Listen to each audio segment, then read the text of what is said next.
Hi there, this is Elizabeth. First of all, I'd like to thank you for supporting the Hands-on STEM for All initiative. This video here is to help parents, teachers, and advocates who are working with their children on the Introduction to Electricity Kit. As much as possible, we make those kits easy for the children to use themselves, but you may encounter some questions, so I'm going to try to help you a bit here. First of all, if you do have questions beyond what I cover here, please register on our website. That will give you access to a forum that we have, and you can ask your questions there as well.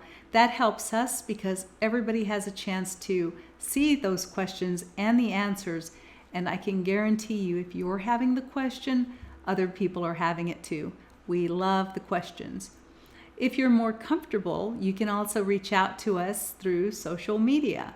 So we have accounts on Twitter, Facebook, and Instagram, and we are monitoring those accounts. So if at any point you want to reach out to us there, you are welcome to do that as well.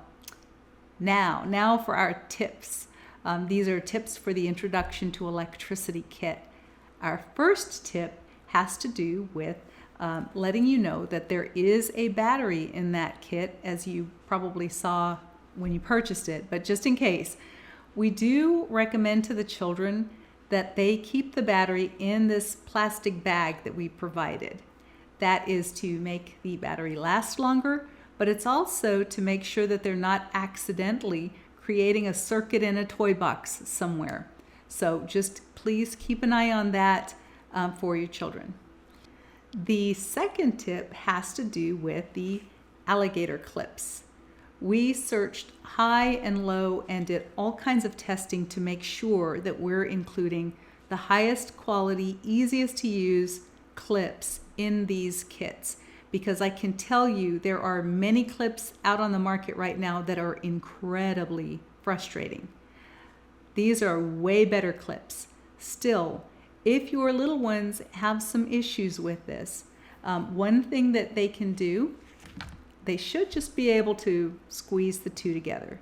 But if they find for some reason that the boot is slipping a bit, which it really doesn't slip a whole lot, but just in case, you can squeeze this rubber boot part and then squeeze this from the top and bottom. So squeeze it side to side with this boot and then squeeze the clip from the top and the bottom.